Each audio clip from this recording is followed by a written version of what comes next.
The broadcast is now starting. All attendees are in listen-only mode. Welcome to today's call with your host, Craig Proctor. Well, thank you very much, Andrea. Today, we are going to be talking about ongoing communication. And we're going to be talking about not only communicating with your prospects, we're going to be talking about communicating with your existing clients, those that you have currently listed and those that are signed to buyer contracts. And then we're going to talk about how to communicate with your past clients as well. We're also going to be talking about how to elicit feedback from your clients, and then how to use surveys to do that so we can get testimonials. So how do we use these surveys to get testimonials? And then how do we program our happiest clients to send us referrals? So there's quite a bit there to talk about. And what I did yesterday is I updated our coaching website and organized everything so you can get the most out of this. So I'd like everyone to go to the coaching website so I can show you all my hard work here, and we'll go through these items one at a time. So go to craigproctorcoaching.com and then go to resources, and we're on call 14, ongoing customer communication. So click on ongoing customer communication. And here we go. So what I want to do is take you through each one of these items. And you'll see in the bottom left-hand corner, it says attachments. So you might want to start downloading these attachments. And we'll look at these attachments one at a time. So prospect communication, client communication, past client communication, client survey, testimonials, and referrals. Okay, so these are the three groups that we're going to talk about here today. Just give everyone a few minutes to do that. Now, when it comes to communicating with your prospects, of course, nothing's going to replace using the universal callback script. Not only are you going to use the universal callback script on the very first call you make to a prospect, but if they represent future business and you're calling them back in 2 or 3 months, or you may be following up with them for 6 or 7 months or longer, you're going to continue to use the universal callback script. Everyone understands that, right? You're just going to change the intro. So every subsequent call you make with the prospect, you know, if it's call number 2 or call number 5 to them, it doesn't matter. You're going to start off by using all of the probing questions in the universal callback script. Instead of saying, you know, hi, it's Craig Proctor with ABC Realty, and the reason I'm calling is in response to your request for whatever, when you follow up with them, you would say something like this. You know, hi, it's Craig Proctor, and I talked to you a couple months ago. If you remember, you had requested whatever, and I just wanted to follow up and see how things were going with your moving plans. Then you're going to get right into those same probing questions. Okay, we always want to use the universal callback script in every subsequent call because those probing questions are going to help us reconfirm their motivation and timing. Okay, that's the purpose of every additional call. And if they're not ready to buy or sell now, then we're going to book our next call in half the time they indicate. Now, none of that should be new to you, right? You all know that. Okay, but are you doing it? Right? There's a big difference between what you know and what you do.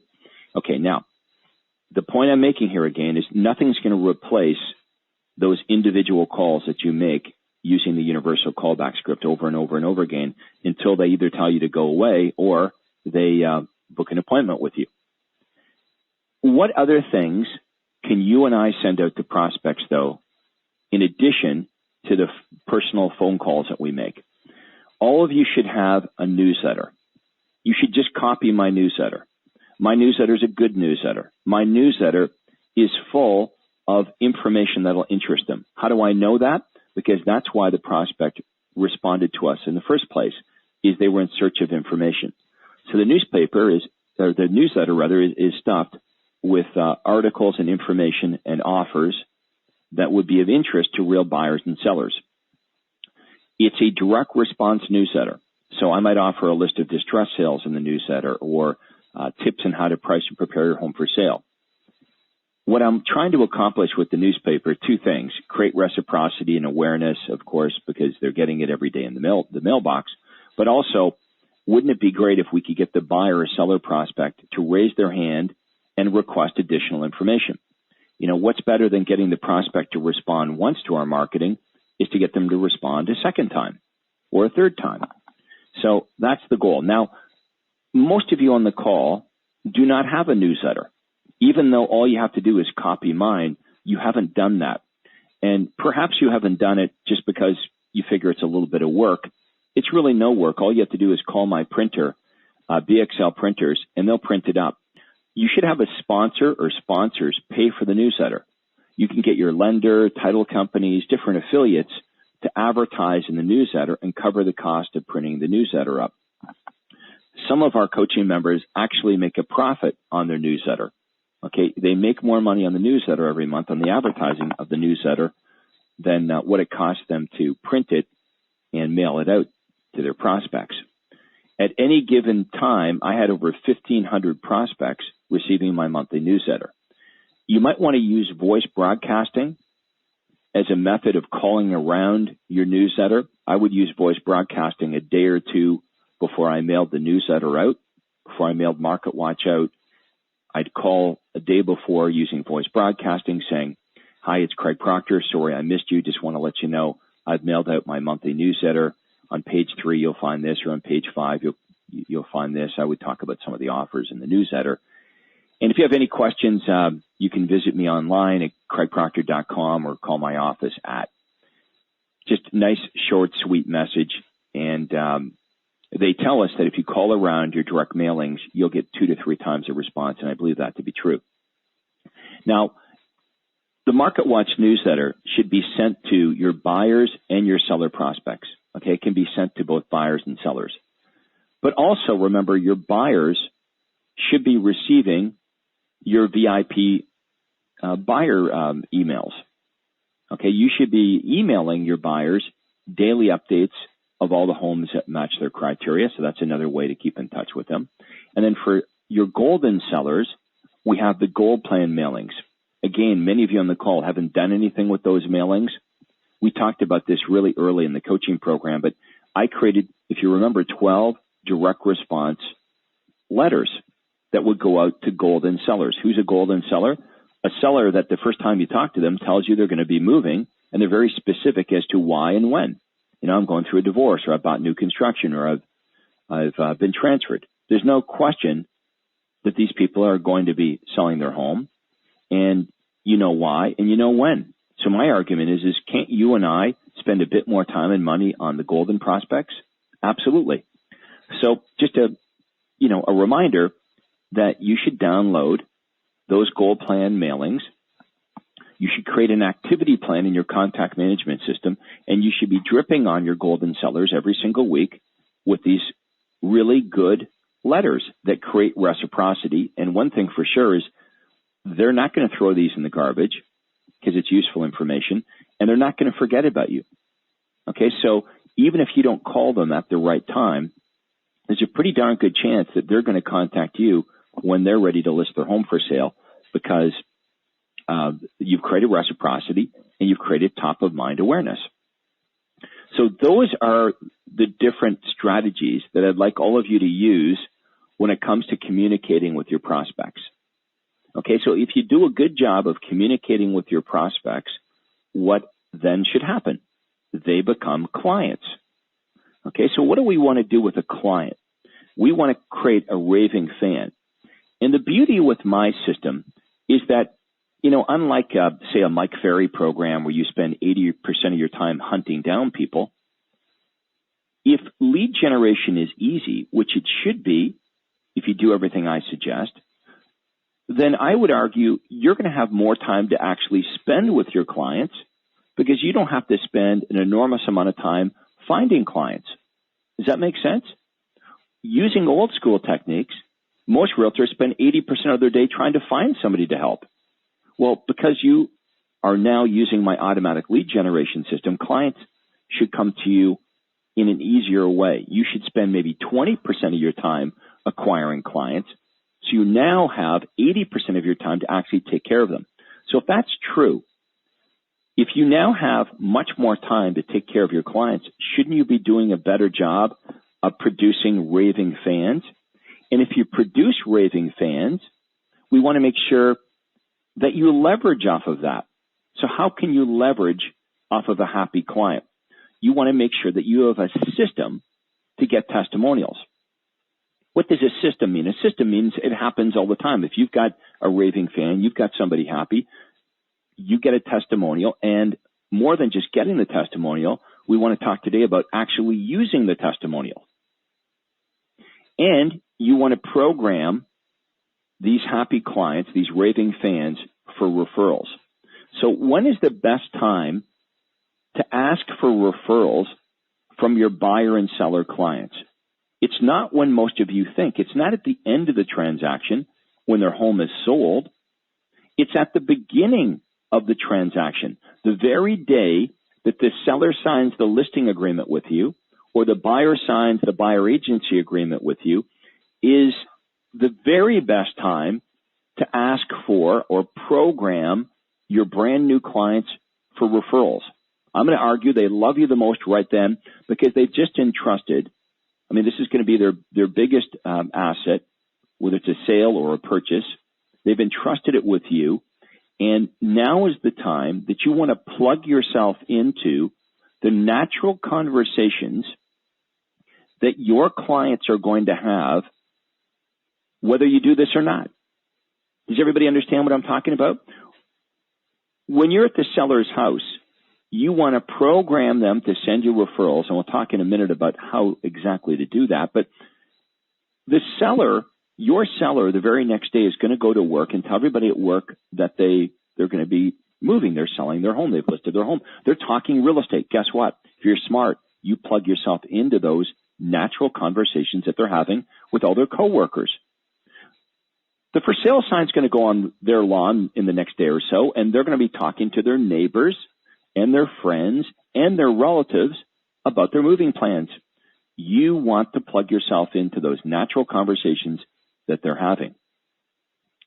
So I say this again, whether you do this or not, your clients are having these conversations. You'd be foolish not to plug yourself in to these conversations. Now, I have a referral card that we're going to give you. If you download that, it says referrals, you'll see the referral card.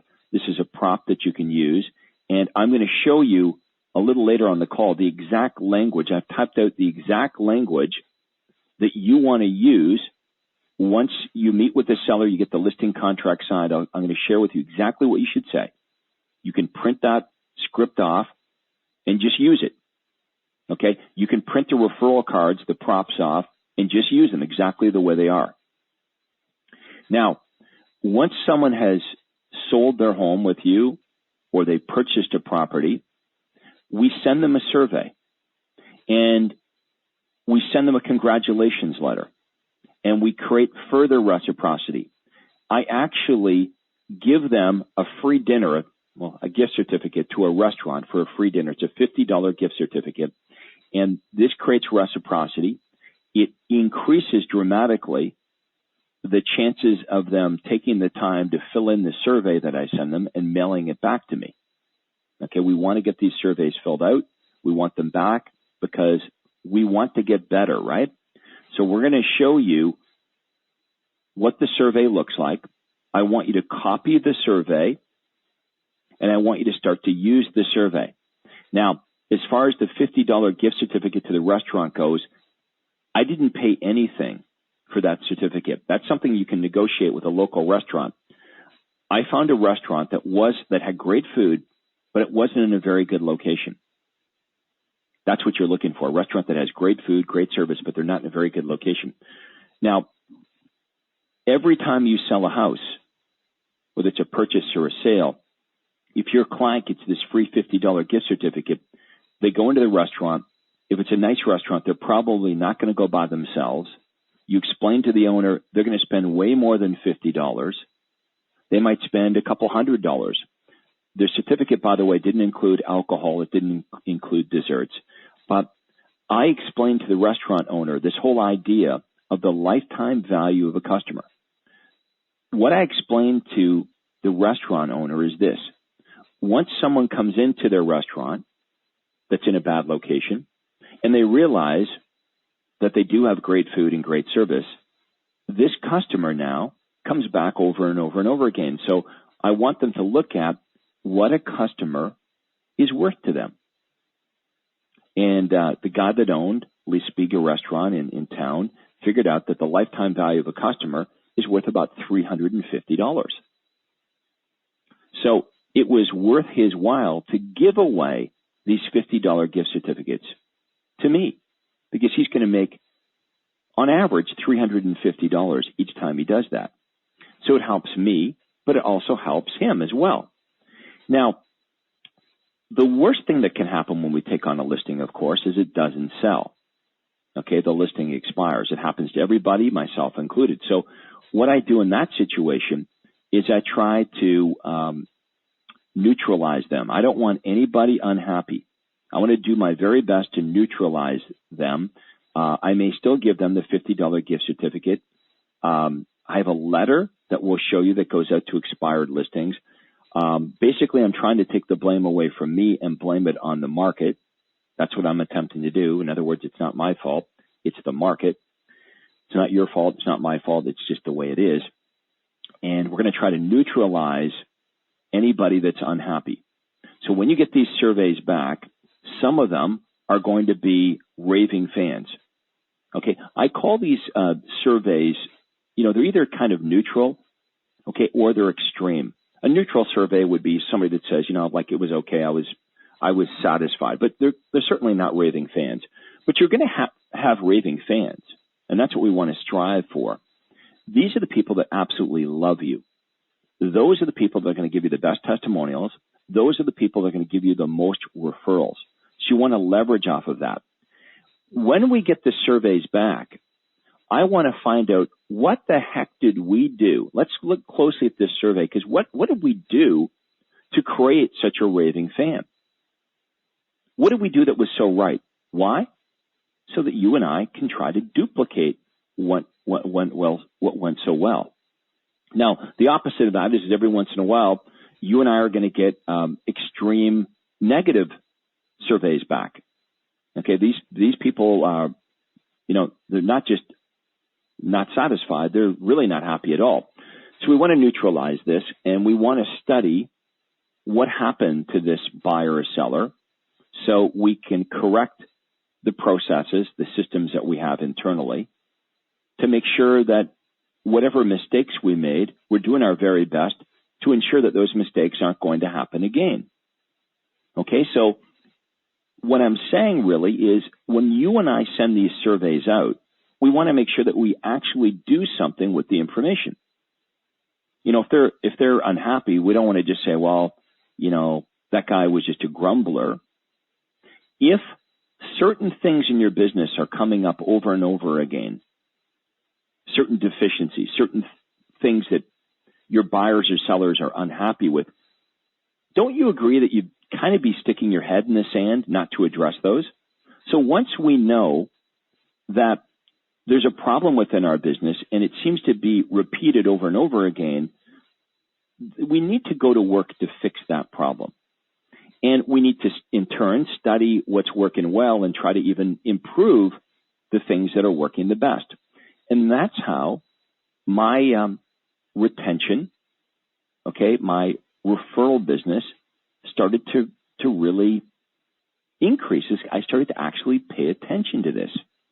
And I started to manage my systems. And I started to really study the experience that my clients were having. Well, guess what? You don't have to reinvent the wheel. All you need to do is just copy what I have here for you. So let's next go to, let's look at prospect communication. Let's open that one up first. We'll go through these one by one. What I've done here for prospect communication is I've given you some of the cover letters that go out when prospects request specific information. Okay, now you can just model after these or knock them off. The first one is just a generic letter. You can use this cover letter when you're sending out any one of my free special reports. So it says, "Dear John, enclosed is your free copy of this special report that you requested. I know that you'll find it helpful in consideration of either a purchase or sale of a home." So I'm not going to read all these to you, but you've got them. If you go to, you might want to put this on 75%. Let's just do that. We'll set this at 75% because we can make, that's good there. So let's set your Adobe Reader at 75%, and we'll scan through these letters quickly. The next letter, it says, "Dear John, thank you for your interest in a free service that provides you with area bank foreclosures." The next letter says, "As per your request, I've enclosed a list of the most current properties for sale in Newmarket and Aurora that include in-ground swimming pools." The next letter says, "Thank you for your interest in our free service. Find out what the home down the street sold for." The next one, "Thank you for contacting me for either a quick over the phone or over the net home evaluation." The next letter says, "A few days ago, you contacted me to request my free special report. Find out what the home down the street sold for."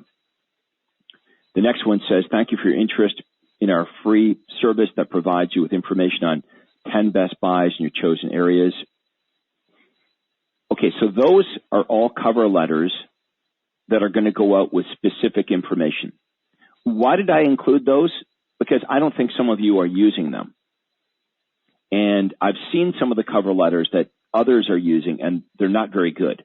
So I just wanted to include some of those cover letters that are going to go out with the hot lists of properties or the special reports that prospects are requesting from you.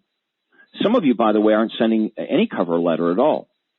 So you know what I mean? If the prospect asks for a list of distress sales, you just simply send them a list of distress sales. Don't do that. Your cover letter is your big opportunity to brand yourself, to explain to the prospect, here's who I am, and here's why I'm sending you this information. You requested it. And then you want to make some kind of offer. Call me for a free evaluation of your home, or call me to get more information on homes that would match your criteria. Once you get the prospect to raise their hand, you're no longer trying to fly underneath their radar.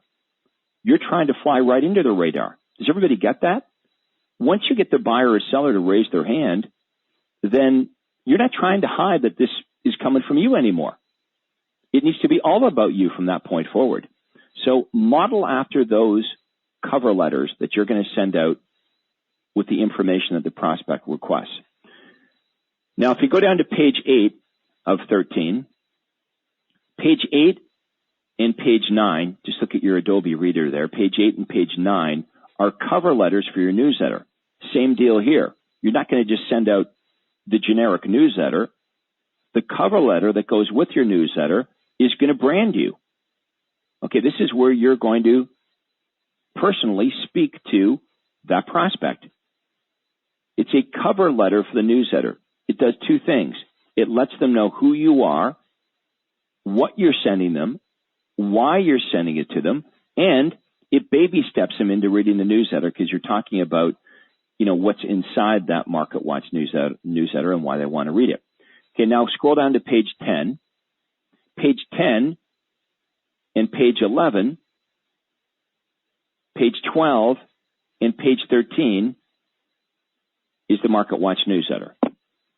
So these are all created for you. What's the old saying? You can lead the horse to water, but you can't make him drink. They're created for you. All you have to do is knock them off and then get a couple advertisers to pay for it all.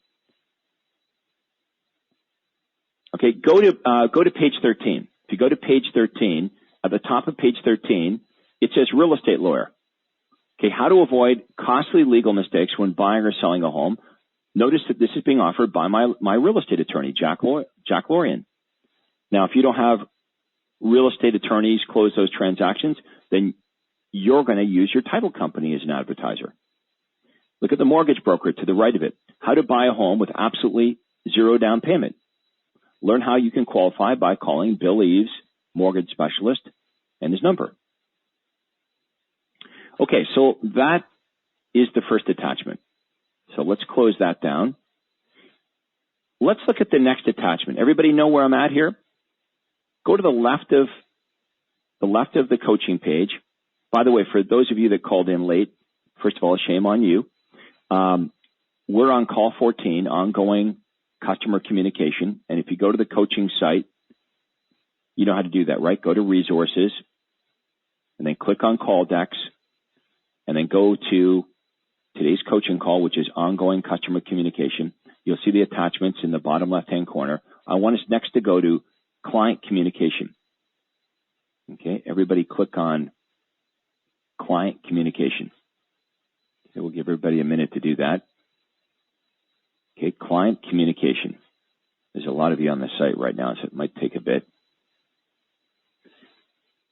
And then we're going to go through past client communication. Okay, on client communication, again, let's bring this down to 75% so you can see the entire page on your screen. So I'm on page 1. The first letter that would go out, if I don't get the listing that particular evening, would be a letter that would say, Dear John, thank you for granting me the opportunity to explain how the Craig Proctor home selling system would work in getting your home sold. So it's a nice little follow-up piece here. I'm going to recommend that you do this. So let's say that you go out tonight to meet with a seller. They're interviewing realtors. For whatever reason, you're not the last one in, or maybe you are, but they don't list with you that night. Follow up with a nice personal letter. Why does it work? Because nobody does this. You know, we'll call, we'll email, but it's a nice touch. Follow up with a personal letter. If you want to make it even better, handwrite it. Let's go to page number 2. Now, when somebody lists their home with me, this is the first letter that goes out. So this letter is programmed right into my contact management system. So this would go out day 1 when I list a home. I'm not going to read it all. You folks can read, but you can knock this off. Use what you can for your own business. But you should have a letter that goes out to your sellers that explains, first of all, you want to reinforce what a great decision they made. Okay, because even sellers get buyer remorse, right? They're selling, but what did they buy? They purchased your service. So look at that first paragraph. Thank you for entrusting us to represent you in the sale of your home. Our goal is to sell your home fast and for top dollar. Okay, now I want you to scroll down to page 3. Actually, let's go to page 2. Go to page 2. At the bottom, see where it says, here's a review of week 1. Within 48 hours of listing your home, we sent pictures and detailed information of your property out to every real estate agent in the Greater Toronto area. That's approximately 22,000 realtors. Now, I'm making a big deal. This sounds like a pretty big deal. Wow. Craig sent pictures and detailed information of my home out to every real estate agent in the Toronto area. Well, you and I know that's called putting it on MLS, right? So I'm putting it on MLS and I'm making it sound like a really big deal. Next point, full color feature sheets have already been delivered to your door for showing agents to give to their interested prospects. Next point, by now the for sale sign has been placed on your property. You will either see our trade up program sign where we offer to purchase the buyer's home if they move up and buy your home, or buy this home for no money down sign where we advertise our low financing program. Your home has already been loaded onto several top real estate websites, including CraigProctor.com. Your home is also introduced at our company's weekly sales meeting. We will continue to work with all area real estate reps to encourage their cooperation in the successful sale of your home. Working together gets your home sold. Okay, now I'm on page 3. It says our goal is to give your property ultimate exposure and to find that one qualified buyer. Well, your property is on the market. We ask you to remember to do the following. Number 1, keep your property in showing condition. Number 2, keep feature sheets in a prominent location in your kitchen. Number 3, call us if you have any changes or to let us know about anything that will affect the ability to keep your property available for showing. Okay, so I want you to have a letter that goes out the day you list their home. This is a good letter to model from. Okay, let's go to page 4. Okay, we're on client communication, second link down under attachments, and go to page 4. I think you're going to like this idea. This is a letter that's going to go out 30 days after they list with me. Now, again, it's programmed right into the contact manager. So at 30 days, it's going to pop up on my assistant screen. She needs to send this letter out. So my assistant, obviously, the first thing she would check is, did these sellers, have they reduced their home in the last couple of weeks, in the first 30 days? If the answer is no, this letter goes out automatically. Let me tell you why I created this. If you're like me, phoning your sellers and asking them for price reductions is not something that we look really forward to doing. So what do? We have a tendency to procrastinate. I know I should call the seller. I know it's overpriced. I know I need to confront that issue. But because it's not a pleasant issue, what do we have a tendency to do? We put it off and we put it off. And, a couple of weeks goes by, and then the longer we put it off, the harder it is to make the call, and the less receptive the seller is. And then, we see them at the local mall, and then we hide. We hide from them. So look, knowing myself, I invented a little system to make sure that at the 30-day mark, the pricing issue was being confronted. So if I knew myself that I was going to procrastinate from calling the seller at the 30-day mark, why don't we send out a letter that gets the seller to call you and I? Because if they call you and I at the 30-day mark, the issue must be confronted. We can't avoid this discussion on pricing. So here's the letter that I created that goes out at the 30-day mark. Again, this is all about communicating with your existing clients. A few minutes ago, we talked about communicating with your prospects. This is all about communicating with your clients. So here's a seller. You listed their home a month ago. It's not selling. This is the letter that's automatically going to go out. Dear John, your home has now been on the market for over 30 days, and since it is not already sold, I feel we should review what has happened in the last month. I can provide you with specific information as follows. Number 1, the total number of agent and buyer showings on your home, along with individual feedback. Number 2, the advertising schedule used to expose your property to qualified buyers. Number 3, a review of our computerized printout detailing recent listings and sales in your area. Number 4, my advice and experience to the appropriate next steps.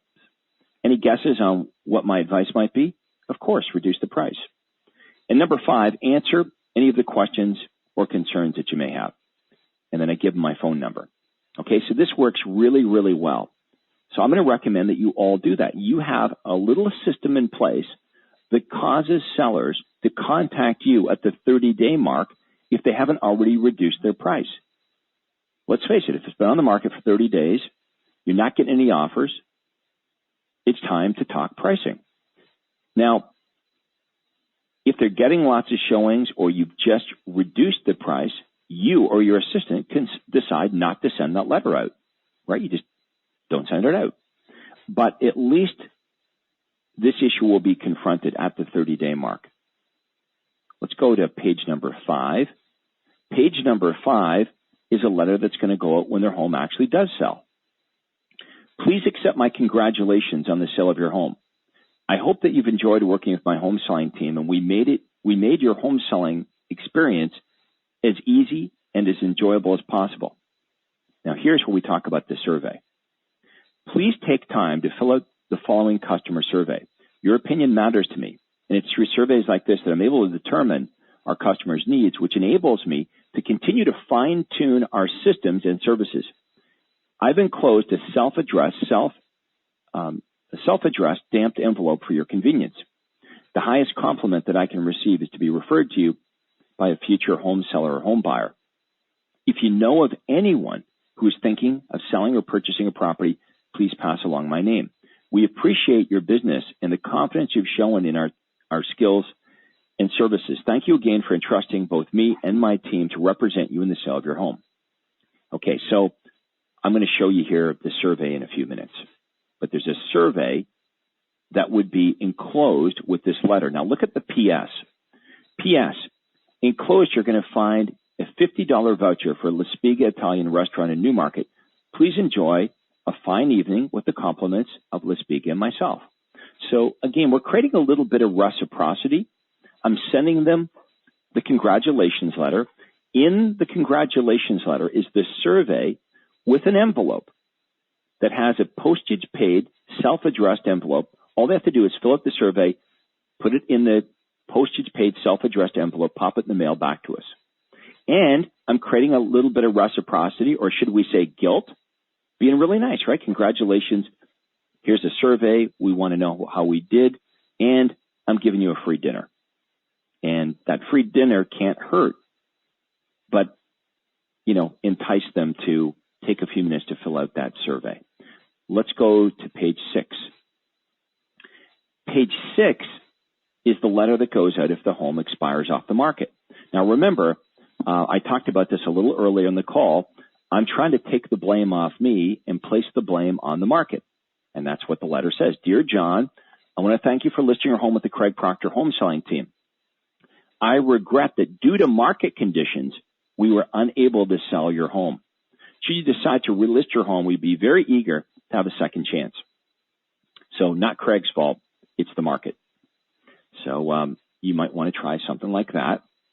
You want to neutralize who, could be an unhappy seller. You didn't sell their home because you may get a chance at them again if they decide to relist their property. And you certainly don't want them running around town saying negative things about you. So we want to neutralize them at best, or hopefully compel them to want to do business with us again in the future. Now let's go to number 7. Page number 7. This is our final page in this attachment. This is a congratulations letter for buyers. Congratulations on the purchase of your home. I want to thank you for allowing us to represent you in the purchase of your home. Enclosed, please find a gift certificate for La Spiga Italian Restaurant in Newmarket. Compliments of the Craig Proctor home selling team and La Spiga. We truly appreciate your business and hope you'll recommend our services to your family and friends. Wishing you many happy years in your new home. Sincerely, Craig Proctor. Okay, let's shut down that attachment now, and let's go to the next one. Okay, the next one's past client communication. Okay, so we've talked so far about how to communicate with prospects and how to communicate with clients. So next we're going to talk about how to communicate with past clients. Give everybody a minute to do that. And I've got a newsletter for past clients called In-House. You'll see there's only 2 pages in this attachment. If you take a look put it on 75% again, take a look at page 1. This is my in-house newsletter that goes out 4 times a year to past clients. Why not monthly? Because I don't want to be a nuisance. Send it out once a season, 4 times a year. So this is the summer issue, see in the top right-hand corner. So I have a newsletter for my past clients. Now, I don't know if you can see it right at the bottom of page 1. It says, your referrals are the lifeblood of our business. We help build our business only with your help. Our goal is to provide all of our customers with a level of service they've never experienced before. Your success is our own. It is our sincere hope that after the experience you've had working with our team, you will be thrilled enough with our service and expertise that you'll tell your family, friends, and neighbors about us. Your referrals are critical to our growth. Without them, we'd have to spend an enormous amount of time looking for new clients. We'd rather spend our time servicing our loyal clients. If you know of somebody who could benefit from the services we provide, please fill out the referral card on the reverse, mail it to our office. And thank you for your continued support. Okay, if you scroll down to page 2, you can see the hassle-free referral program. Craig, I think these people could use your trusted advice and counsel about either buying a home, selling a home or getting a mortgage, and they fill in their information and send it out. Now, if you're doing a good job with this, you're going to get a couple of these in every week, at least every month. Let's say you got one a month. That would be 12 referrals in a year. What did it cost you? Nothing. You're just doing a better job of asking and programming your clients for referrals. Okay, let's shut that attachment now and go to the survey. Okay, let's go to client survey. Have everybody look at that survey. Okay, again, go to 75%. I'd like to be able to see the entire page on my screen. Client survey for Craig Proctor. We are very much interested in your opinion of our services. Please take a moment to fill out the following survey.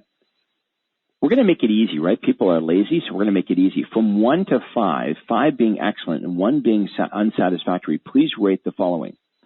Number 1, your weekly feedback call from our customer service coordinator, Tammy Johnson. How do you rate that between 1 and 5? 5 being excellent, 1 unsatisfactory. Question 2, was our office staff courteous and helpful? Question 3, was your agent, remember it's not me they're meeting, many times they're meeting my outside sales agent. If it's you, then you're going to put in your name. Was your agent able to answer all of your questions in a timely fashion? Question 4, how would you rate your agent's level of experience and professionalism? Number 5, now we want them to actually write this answer in. Number 5, if there was one thing that could be improved upon, what would that be? I always like to lead with the negative, get any negative out of the way before we ask the next question, which is, what do you feel we excelled at? Number 7, how did you hear about us? Through our advertising, by referral or other. Please specify where and by who. You know, you and I want to know what's working in our business as far as how prospects are coming to find us and do business with us. Number 8, I'm on page 2 now. Number 8, why did you choose to do business with us versus any other agent? Okay, that's a measurement of your unique selling proposition, isn't it? What's your USP? It's that important question that asks prospects why they should choose to do business with you versus all other options. So we're asking them that question. Why did you choose to do business with us versus all other options? Number 9, if you participated in our Sunday tour of homes, what was the best thing about it? Number 10, how did Craig's team concept help get your home sold? Number 11, do you feel that based on prices that similar homes were selling for, that you received a fair price? And number 12, based on your experience, would you recommend others to do business with us? If so, please write in your referral's name, phone number, and address in the space provided. In appreciation, please find enclosed a free gift certificate to be used at La Spiga Italian Restaurant. Thank you for taking the time to complete our survey. You've been a great help. Okay, so let's close that out now. That's the survey that you're going to use. Let's next go to testimonials. Okay, we're almost done, and then we'll take your questions. So go to testimonials.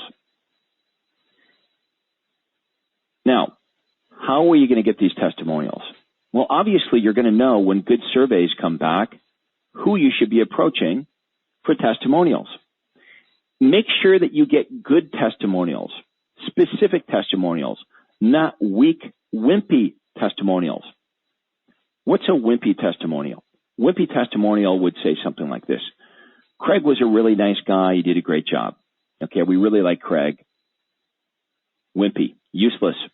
Okay, you want to have testimonials like those on page 1 under the testimonial attachments. Okay, after 5 months of being listed with another agent, Craig's team sold my home in just 26 days for 97.95% of the asking price. Or to the right of it, Craig actually bought someone else's home so they could buy ours.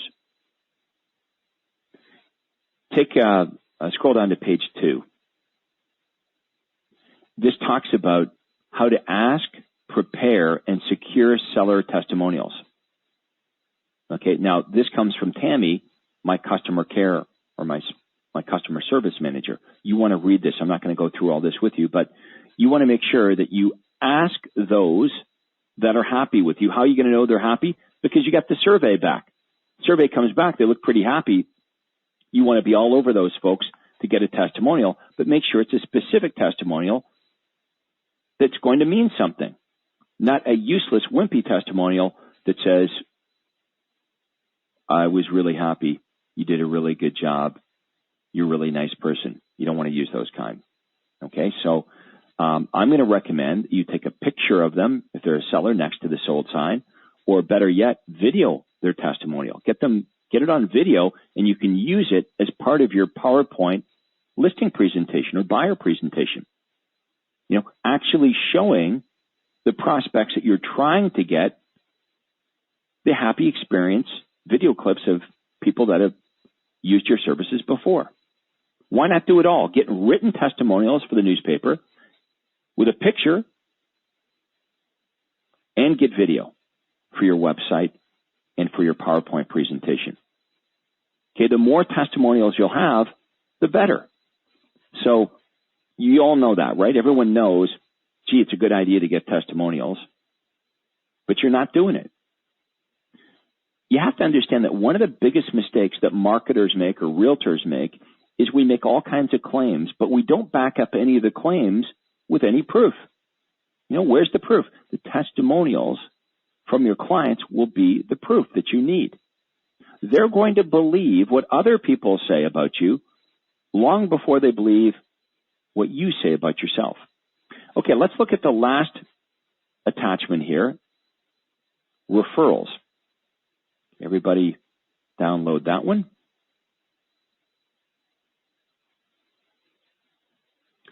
This is the prop that I talked about earlier in the call. Okay, that's front and back of a card. Okay, so the front is your referrals are the lifeblood of my business. That's the actual front of it. The back of it is at the top. It says hassle-free referral program, where they actually fill in the name and the address of the prospects that they want to refer to us, and they pop this in the mail. Now, the language, scroll down to page 2. This is the language that you're going to use after you get the listing agreement signed. Now, back in the old days when I didn't know any better, it was kind of like a race to get in and out of the seller's house as quickly as possible so I could get on to the next appointment. Well, I came to learn that it's very productive to spend an extra 5 minutes after you have the listing agreement signed, before you run out the door to try to convince the next person to do business with you. You want to leverage off of the relationship that you've just forged with this new seller. Remember, earlier in the call, we talked about their reticular activator. What's the reticular activator? They're now into real estate. They just listed their home. They're going to be talking to everybody about real estate. Their neighbors, their friends, their family, their coworkers.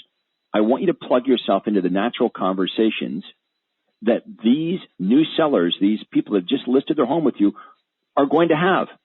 They're going to have these conversations whether you do this or not, so why not leverage off of this and plug yourself into these natural conversations? So this is the dialogue that I want you to use. Mr. and Mrs. Smith. Sounds good, right? That's going to be their name. Mr. and Mrs. Smith, thank you for listing your home with me tonight and allowing me to represent you in the purchase of your home. Okay, this is for purchasers. I'd like to leave you some of my business cards. You hand them 4 or 5 business cards. I don't want to operate like so many other agents who spend a lot of their time knocking on doors, looking for business, because this takes me away from what I should be doing, which is working to get your home sold. Okay, that's a mistake. First paragraph should say the sale of your home. I thought that was messed up. So, correction. First paragraph should say represent you in the sale of your home. Okay, because we're talking to a seller. So the next paragraph makes sense. I don't operate like so many other agents who spend a lot of their time knocking on doors looking for business, because it takes me away from what I should be doing for you, which is working to get your home sold. So instead of taking time to hunt down new business, I want to be able to concentrate on taking care of the business I already have And the more business I receive through referrals, the less time I need to spend on getting new clients. This approach not only allows me to concentrate on the selling aspects of your home, but also affords me the time to keep you up to date on the results of my marketing. My marketing strategy is yielding for your home, or if it's a buyer, I guess that's what they're doing here, or if it's a buyer, finding that perfect home for you. See, my office is pretty efficient here. They've made this, they're making this work for you, whether it's a buyer or seller. Can everyone see that?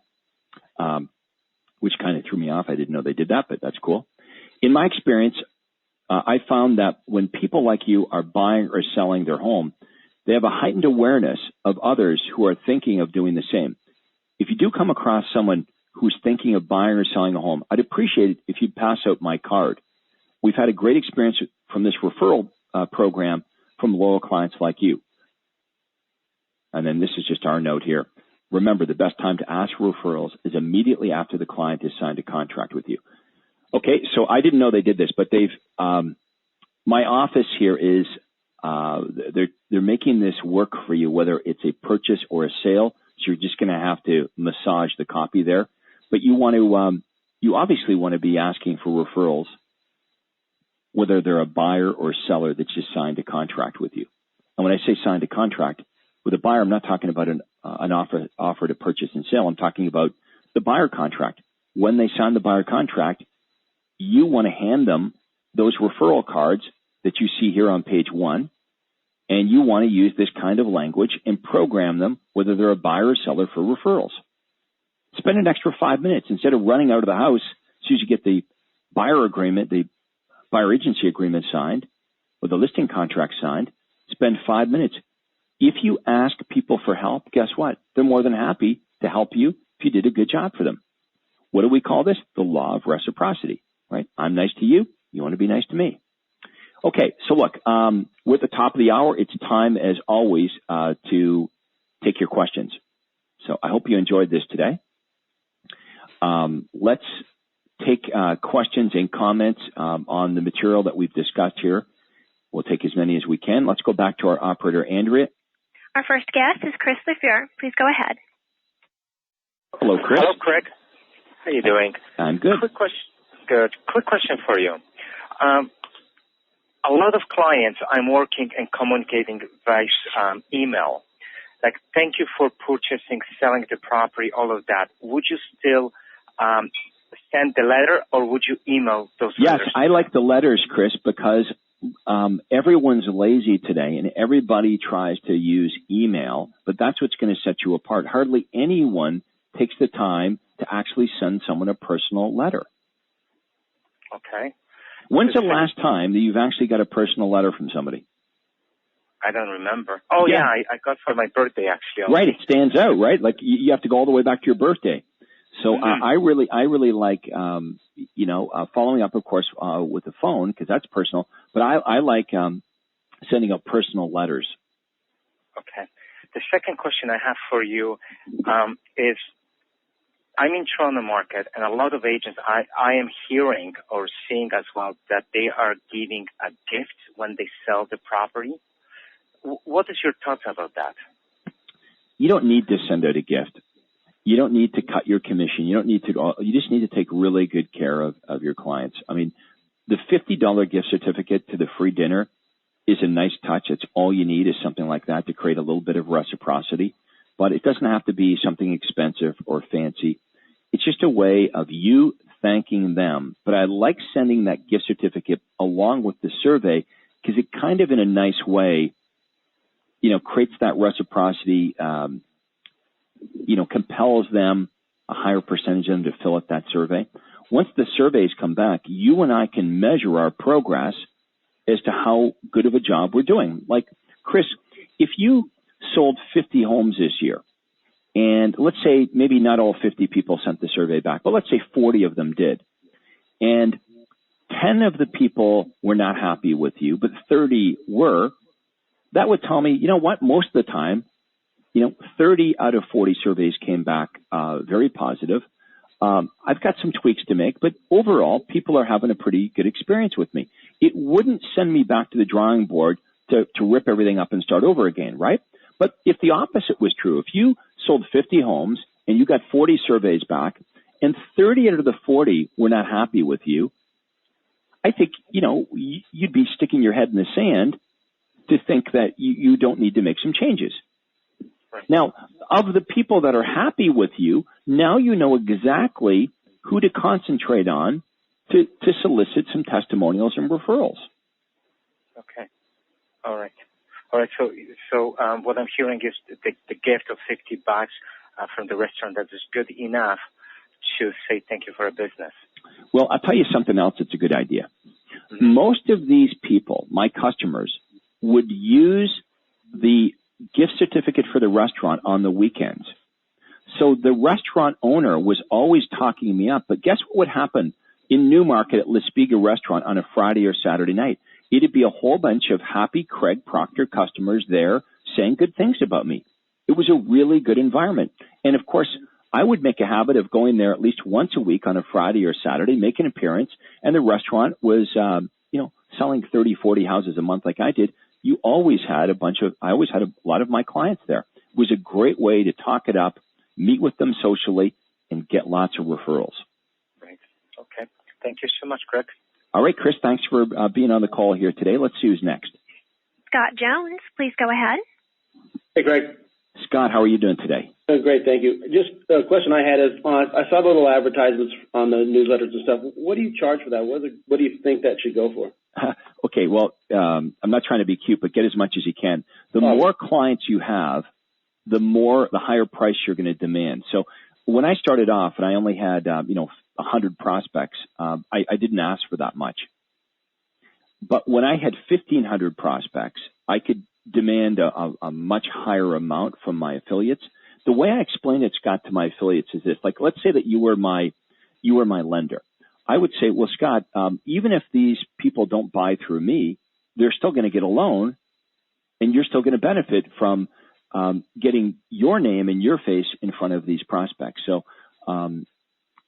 what is it worth to you to have your company in front of 1,500 prospects that are going to buy or sell real estate this year? And the bigger that number is, as you can see, the more leverage, we have to try to negotiate a higher price. But getting something is better than getting nothing. And even if you get $50 a month from your affiliate as a starting point, it really starts off that relationship on the right foot, right? You're getting $50 as you grow your business. You go back to them every year, and now maybe it's a couple $100 a month, and you slowly grow that amount. But getting something is better than getting nothing. If you give, here's what the mistake that we make. We set a bad precedent with our affiliates because you're going to work really hard to grow your business, right? And if you're not asking anything in return from your affiliates, what happens is you spend more of your time and more of your money to grow your business. If your business doubles or triples, your affiliates are going to benefit, but they didn't do anything. Right. Right. So if you go from 50 transactions to 100 transactions and your lender's business doubles, shouldn't they participate in that? Yes. Yeah, I agree. But we're so used to just spending more money and more time and just giving all these clients to our affiliates on a silver platter, never asking for anything in return. Yeah, perfect. That answers my question. $50 would be perfect if we can get started, and then yeah. Well, that's why you want to get them. You want to get them used to participating in the growth of your business. You want to get them in the habit of this is the way it's going to work. And look, if you have a lender or a title company, a real estate attorney that doesn't think that's reasonable, maybe it's time to find a different affiliate. Right. I don't think it's an unreasonable request. I agree. Right. If your business doubles, then their business is going to double from you. Right. So the way to negotiate this, we've all heard the old saying that in negotiations, the person that speaks first loses. So I would do this, Scott. I would say, if you're the affiliate, I'd say, well, Scott, on a yearly basis, what do you think my business is worth to you? The number that they say to you will likely be higher than what you would ask for. And if not, you can always ask for a bigger number. But that's a technique I've used, and I found that they usually come back with a bigger number than what I was going to ask them for. Okay, perfect. And then you can say, well, if you think it's worth X, well, guess what? Next year I plan to do twice as much business, so I'm going to be looking forward to getting 2X from you. That sounds fair, right? All right, that sounds good. Okay, Scott, thanks. I hope that helps out and you enjoyed the call. Perfect, thanks. Let's see who's next. We have Frank Garnados. Please go ahead. Hi, Craig. Hi, Frank. How you doing? Oh, great. Thank you. My question is basically a follow-up to the last question. When you ask let's say, a lender or a title company to participate in your growth, what is the best way to keep it away from being a kickback? Okay. Here's how it works. A kickback would be it would be deemed a kickback if they were just giving you money with no service in return. You're selling them advertising in your newsletter. So they're paying to advertise in your newsletter. That's not a kickback. A kickback would be if I'm the lender saying, hey, Frank, you send me all your buyers, discourage them from using anyone else. And if you send your buyers to me, I'll give you $500 every time you send me a buyer. Okay, that's illegal because there's no service being exchanged for the $500. Okay. What you're doing is you're not directing buyers or sellers to any of your affiliates for money. You're not getting a kickback. You're not saying to the buyer, oh, I want you to use ABC company. You're simply going to affiliates and saying, hey, I have a newsletter. I'm into this Craig Proctor program where he teaches me direct response advertising, and I'm building a database of people here in our community that want to buy or sell. Craig is showing me how to inexpensively and automatically get buyers and sellers to raise their hands. In my database, guess what? Every month it's growing. I have 50, I have 100. Pretty soon I'm going to have hundreds, maybe eventually thousands of prospects that are going to be buying or selling real estate in the next couple of years. So, Mr. Lender, Mr. Title Company, Mr. Home Inspector, would you like to have your name in front of these people? Because they're going to be buying or selling. They may not necessarily buy or sell through me, but they're going to buy or sell. It's called targeted marketing. And you're going to sell that advertising opportunity to these affiliates. So it's not a kickback at all. It's them paying to advertise in this newsletter vehicle that you've created to your very targeted database that you spent a lot of money and effort to create. So totally legal. Great. Well, thank you so much, Craig. Thanks, Frank. Let's see who's next. Our next guest is Tom Vellante. Please go ahead. Hi, Craig. Tom, how you doing? Excellent call. Thank you. As a new agent, very brand new agent, basically sold one house so far. And with everything else, I'm just wondering how to somehow leverage myself so that I can do all these things with a limited database, customer base, and so forth. Okay, well, look at right away, Tom, you can start to use all the prospect communication letters. You see in the attachments here, the first attachment is prospect communication. Start to use those types of letters when you're communicating with your prospects, because that's not based on how many homes you've sold. That's about doing a good job of communicating with future prospects. You can start to use your client communication letters as well. Okay, past clients, you don't need to worry about that right now because you've only got one of them. So, you know what? Right. Don't even worry about that. Client survey, absolutely you want to use that. Any clients you get going forward, you want to survey them, and you want to make sure that you get testimonials. So you can use testimonials and referrals as well. Okay. The only thing that someone in your position is not going to do is you're not going to run out there and likely get a newsletter and have advertisers for a newsletter. Why? Because your database is really small and you don't have a whole bunch of prospects to communicate with. So you don't have to worry about that yet. But when you do grow your database, you know that you can go to the coaching website and download any of this information and use it when the time comes.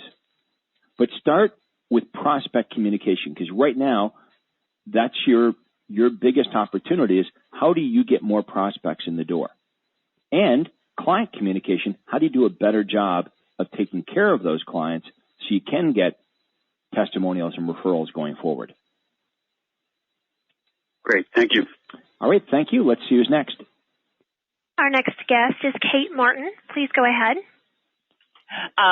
Well, the reason I was going to ask you a question is I had a listing appointment on Saturday and couldn't get, tried closing, couldn't get them to sign the listing agreement. They had met with somebody else and wanted to think about it. So I followed up with them this morning. They still haven't decided. They said they're waiting for that agent to get back with them with something this week. I have no idea what the something is. Okay. Were you the last one in? Yes. Okay, I have requested to be the last one in. Now, let me ask you a few questions. When you were last in, before you left their home, what happened? What were they saying to you as to why, if you were supposed to be the last one in, why they weren't going to list with you? Why did they feel the need to have to not, to wait and talk to anybody else? Well, because their home isn't ready yet. They're going to be shooting for a June 1st date, and they, in essence, wanted information on what they should do yet to get their home ready. How to handle that. What you need to do, if the reason is their house isn't going to be ready and it's going to be a couple more weeks, how I handle that situation is I would say, well, Kate, why don't we do this? Why don't we fill out the paperwork tonight? I can at least get it onto MLS, and we'll have no showings for a couple of weeks until you give me the green light that you're ready. But it'll enable me to get all of the marketing up and ready to go. So June 1st, when your house is ready, we'll have ads already in the paper. It'll be on our website. The feature sheets will be made. It'll give me a couple weeks to get a head start on all that marketing. So June 1st, when your home is ready for showings, everything will be ready to go at exactly the same time. Yeah. And I have done that before. For whatever reason, I just did not close enough to get them to do that. Okay, so now where do we go from here? What do you think we need to do? Well, I want to follow up with them with something of value in order to still keep me in the running. So that's what my question is. What item of value can I bring them? Should it be a certificate, offering them something off their sale? Yeah, you almost need another reason to meet with them again, don't you? Mm-hmm. Well, what reasons could we have? They've been preparing their home for sale. How long ago were you last in their home? I was just there Saturday. Okay. So it's not like they've done a whole bunch of improvements between now and Saturday. Mm-hmm. That's going to be tough. To try to entice them, what I do is I have a stager. After we sign the listing appointment, I have a stager go through their house with them, just give them a list of ideas of things to improve their house to get it ready to go on the market. And so that is what I, offered them. I'd like you to hurry up and make your decision, and we'll send the stager right in to work with you. And do you have a buyer that might be interested in that property that you can bring through? No. I mean, honestly, no, I don't. All right. Have they've talked to another agent since they met with you? No, I was the last one in. They only talked to one other agent. And you have do you have any idea as to how they're feeling? She said, when I talked to her this morning, and I said, I really would like the opportunity to get your home sold for you. I'd love to work with both of you. And she said, well, I would really like to work with you. So it's probably the husband who seems to be more analytical. It came across that way, like she was kind of saying, if it was me, I'd really like to work with you. Is that your right? Feeling? That's what she said. So I was thinking the husband came across more analytical, and she was more expressive. So I was going to compile some statistical data. And that's your personality type? You're a high I? No, I'm not. I'm more of a D. A D. Okay, so you felt that you hit it off with her more than him? Well, I thought I hit it off with both of them, but I could just tell that he was the kind that, sat back, crossed his arm when he heard the price, that kind of thing. Okay. Here's what you want to do. It sounds like he's a C-type personality. Would you agree? Mm-hmm. Okay. I want you to see if you can set up another meeting to bring him some more information on the market. He'll like that, right? He's probably the kind of guy that's what I was thinking would work with him, is even compiling some more statistics. Yep. And the statistics don't have to be about more home sales, because you probably have gone through all of that stuff. But you might want to give him some stats on days on the market, list to sales price, success rate, what percentage of the homes that are listed in the market are selling, how long it's taking them to sell, what percentage of asking price they're getting, what percentage of properties are expiring, what's happening with the average sales price. It's going up, it's going down, it's going sideways, that type of stuff. Yeah, that's what I was thinking, and just, thought since I had the opportunity, I'd run it by you. Okay, did you offer them a cancellation guarantee? No, I did not. That's another good idea as well, because remember, the high C personality doesn't like risk. Okay. Right? They don't like confrontation, and they do love information. And if you can use the extra information as the excuse for the meeting, and then offer an unconditional cancellation guarantee, and that language is easy, right? It's like, if you're not happy with me, you can cancel at any time. If you list with the other agent, you're going to be locked in for 30 days, 90 days, 6 months, a year. And I assume that you're interviewing agents because you don't want to make a mistake. So in reality, you can't make a mistake by listing with me. I can't just be good today to get your business. I have to be good every single day to keep your business. Very good. Very good. All right. Well, I hope you get it. Okay. I hope I do too. All right. Let us know. All right. We'll go back to Andrew. We'll see if there's any other questions. Yes, sir. We have thank you. Christian Richard. Please go ahead. Hi, Craig. Hello.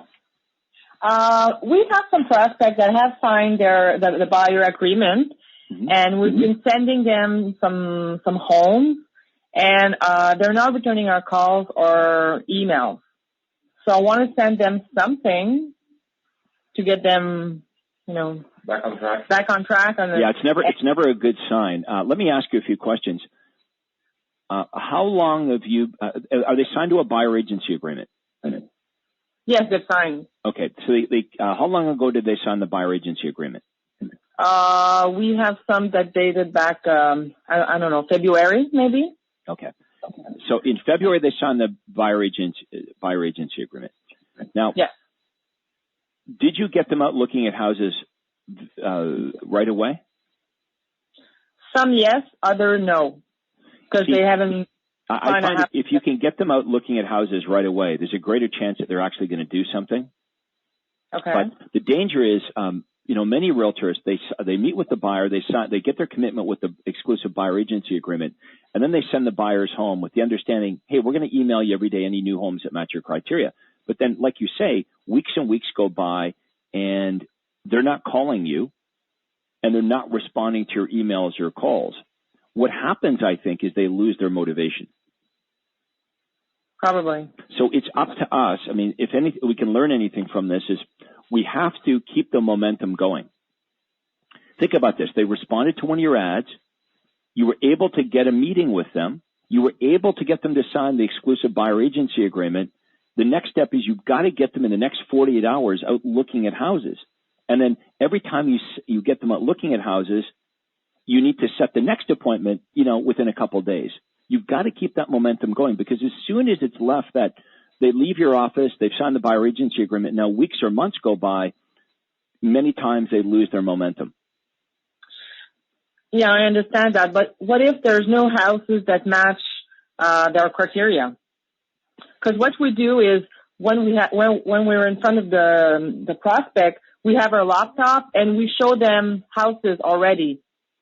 But sometimes there's nothing that matches what they need. Well, you're going to have a problem finding them a home anyway if there's nothing that matches their criteria. you can't sell them anything. So, that you are always going to have buyers that you can't help them with what they're looking for because what they're looking for doesn't exist. Okay. If I said to you, hey, you know what, I want to buy a home in your marketplace, but I only want to spend $50,000, you probably can't help me. Right. Right. So maybe they're just looking for something that's too good to be true.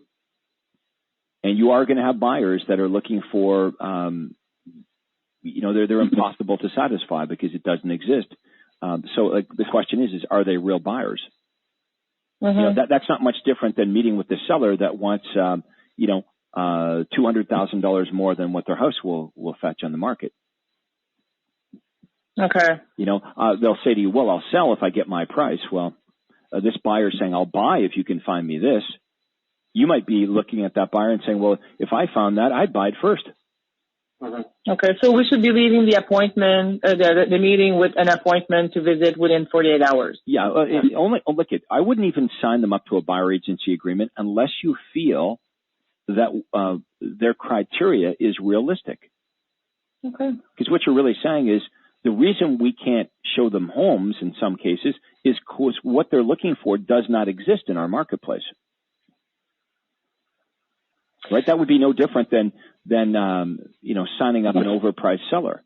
The seller will say, well, I'll sell, but there's no buyers in the marketplace that are willing to pay that price. Well, in this case, there's no seller maybe that's willing to sell their home for a price that your buyer is willing to pay. Okay. And that's why you've always heard me say at my seminars, the most important gift I can give all of you is the power of choice, the gift of choice. So you and I we can choose which buyers and sellers we're going to work with. So we don't have to work with people that are, unrealistic or insincere. Okay. And for those that we've been put on the road within 48 hours, should we continue calling them and emailing them, or we should? Yes, if they're motivated buyers and what they're looking for is realistic, you want to keep the momentum going. Every time you take them out, you never leave those showings without already discussing or booking the next time that you're going to go out. Okay. All right. Thanks, Greg. Okay, thank you. Let's see who's next. Our next, Caroline Bouvier. Please go ahead. Hi, Craig. How are you? I'm good, Caroline. How you doing? Good, thank you. I have a question about your affiliate marketing concerning direct mail and not newsletters. Do you get them to share in costs for your postcards? Only if they advertise on it. I have done that before where I'll have the lender or the real estate attorney advertise on one side of the postcard and I'll advertise on the other. The reason I got away from that is I found that I could make far more money using both sides of the postcard for my own message versus the amount that I could get from them. Well, that's a thought. I didn't think about that. But, what would be illegal is them just giving you money for your postcards without any reference of them. It has to be advertising. Right. And I'll tell you what else would be illegal is it can't be an unreasonable amount. So let's say that on 1/8 of the back of your postcard, you had a little wee, like 1 inch by 1 inch ad for one of your affiliates and you were charging them some inordinate amount, then that probably wouldn't wash. Like, I'll give you this 1 inch square ad for $10,000. Right. That probably, wouldn't, because they would argue that that's not you're demanding an amount that was not reasonable for the advertising. Okay. Well, that sounds good. But, maybe I won't do that. Look, there's lots of different things that we can ask our affiliates to help us with, right? Mm-hmm. The newsletter is one. How about a client party?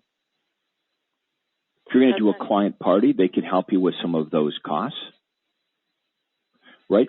What if you ran a full page ad in the newspaper every week, and they advertised, they ran a little ad, with a lender, for example, the lender can help you at your Sunday tour of homes if you do a tour, and they can help you pre-qualify all of your buyers before you spend any time with these buyers showing them homes. I mean, it's not like, money that they're giving you, but it could save you time, so you'd know exactly which buyers you should be spending time with. They'd be pre-qualified before you meet with them or show them any property. So I would just sit down and think about different ways you can leverage off of these affiliates. Most realtors don't do that. Right? As I said earlier, we do all the work, we spend all the money, and then we just give them our clients on a silver platter. Heck, I wish it was the opposite way around. Wouldn't it be great if the lenders and the title companies, the lawyers, the home inspectors sent us business? They blew their brains out on money, on advertising, and spent all the time that we do generating business for us, and they handed us, the buyers and sellers, on a silver platter? Yes, it doesn't happen that way. Oh, they would never do it, right? No. If we tried to flip the equation around to them, the way it works right now, if we flip that around, they would never go for that. They'd say, "Oh no, we're not going to go for that deal." Yeah, I actually got 2 referrals from a lender that converted to transactions recently. So, well, we're getting some smart lenders come through our seminar and go into coaching. Now, the lenders are running the ads and they're giving the leads to the realtors. Yeah, that's a good. Right. See, the lenders are getting smart to this. Like, well, let's control the buyers and sellers. We'll use Craig's program to attract buyers and sellers. So we don't have to beg the realtors for referrals. We're going to refer out the buyers and sellers to the real estate agents. That's interesting. So you just started getting a few lenders coming into the program. Yep. They are smart. Yeah, because, if you're a lender, you're kind of reliant on real estate agents to send you business, right? Definitely, unless you're sitting there in a Chase office. Right. Unless you've got, some advantage like that. But for most lenders, they are worried about where am I going to get this business from? There's all these lenders competing for the realtor's business. So some of the lenders have just decided, well, let's take things in our own hands. Let's generate the leads ourselves. You see, the conclusion they've come to is the person that generates the leads is in control of the transaction. I agree with that. I worked for builders for a long time, and that's one reason I came to you, because I was like, I'm dependent on these guys, and when the market turned, my income went to zero. Yep. So I don't want to be in that boat again where I'm dependent on anybody for feeding me leads. Yeah, that's a great part about this program is we only depend on one person, and that's us. Exactly. You can run as little or as many ads as you want to run. You can make as many phone calls as you want to make. You can meet with as many buyers and sellers as you want. You just need to follow the steps, and you'll get better and better and better at this. Well, thank you.